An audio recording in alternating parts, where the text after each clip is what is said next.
Have you ever gotten so mad with someone that you ended up doing something that you really regretted afterwards? I've done that so many times, I can't even count them. When we lose our temper, we lose some control of our minds and bodies at that moment. That's just what anger can do to us. It takes over us and makes us say and do things that we would normally never say or do because we're not fully thinking straight when we're mad, which is why we need to learn to manage anger. That way, we're always in control of what we say and do, and there wouldn't be any regrets later on. Hello, my name is Mayoni, and I'm a mom, medical doctor, and entrepreneur who has been learning and practicing self development for almost 2 decades. So, how do we go about managing our anger? Well, whenever I get mad, I like to practice what I call the ABCDE steps. These are 5 steps which help me manage my anger. A stands for awareness. In most situations, whether it's feeling anger, sadness, anxiety, excitement, nervousness, happiness, regret, or any other emotion, we're not aware of the actual emotion, but rather we get caught up in that emotion. Imagine there is a large boulder at the top of a hill which is about to roll down. Would you stand to a side watching that boulder roll down, or would you jump on it and ride it down, knowing that you'd crash at the bottom? I'm guessing it's the former. But when we lose our temper, we're actually choosing to ride that anger boulder downhill and crash at the bottom. Instead, what we want to do is stand to a side and watch it just roll down and disappear out of sight.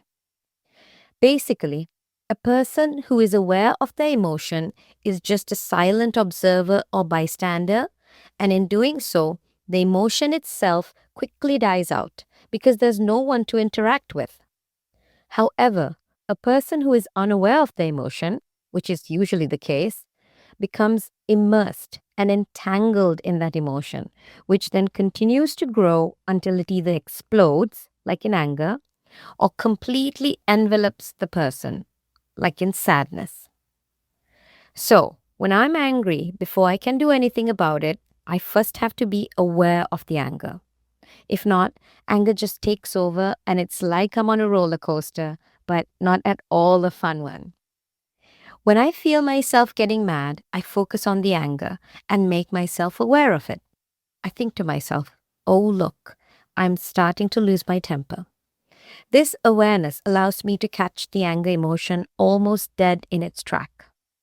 In fact, self-awareness has been shown to help reduce the intensity of anger and aggression in teens as well as in adults. B stands for breathing.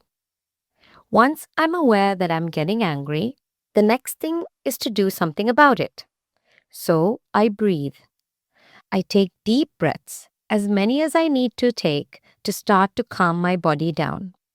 In fact, deep breathing has been shown to be effective in managing not only anger and other strong emotions, but also several stress-related conditions such as post-traumatic stress disorder, pain perception, mood processing, anxiety, and sadness. It really does work. C stands for counting, which I do in between my deep breaths. So it goes kind of like this. Breathe in, 1. Breathe out, 2. The counting is important because it is a point of focus for your mind, which would otherwise wander off to re-immerse itself in anger. You can count up to 10 and then repeat, or count in multiples of 2 up to 10. I wouldn't advise going beyond 10, as the whole purpose of this exercise is to keep the mind focused on the counting. So you really want to keep it simple rather than overcomplicating things. I personally like to simplify as much as possible, so I just count up to 2 and repeat. D stands for distance. If I've done it right, by the time I've carried out steps A, B, and C, I've calmed down enough to not need this step.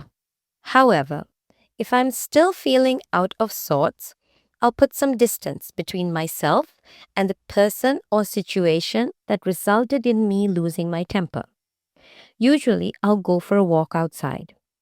Putting distance between yourself and the source of anger is possible when it was due to a physical situation, like a fight with a friend or family member, a situation of injustice, or something not going your way. However, if your anger is caused by a memory or some other mental formation, then putting physical distance is obviously impossible. In this case, you'd still put distance, but it would be mental distance, like thinking about something else, such as a pleasurable memory or an anticipated future event. The goal of distancing is to put yourself either physically or mentally, whichever applies, far away from the source of anger. And finally, E stands for express. No, not the express train, but expressing yourself. Now that I'm calmer and more in control of my emotions, I would express my anger and the reasons for it to the other person. Basically, I make sure they understand the cause of my anger and we talk about it. Talking about anything, especially something that was upsetting, is very important because you both get to see each other's points of view by talking it out. Not surprisingly, research shows that open communication results in a positive effect on self-esteem and a reduction in aggression. Now, in the case of anger caused by my own thoughts, like an unpleasant memory, there's obviously no other person to express myself to. In this case, I would discuss and review with myself about what caused me to lose my temper. Also, I would question myself as to whether this occurrence, which is obviously in the past and cannot be changed, is really worth getting angry over. I always find that I come to the conclusion that anger is useless, especially because it's already past and there's nothing that can be done about it. Also, anger is a very unpleasant feeling and it affects me the most. So, why would I willingly make myself experience that discomfort? There you go. That is the ABCDE method for managing your anger. Want to recap?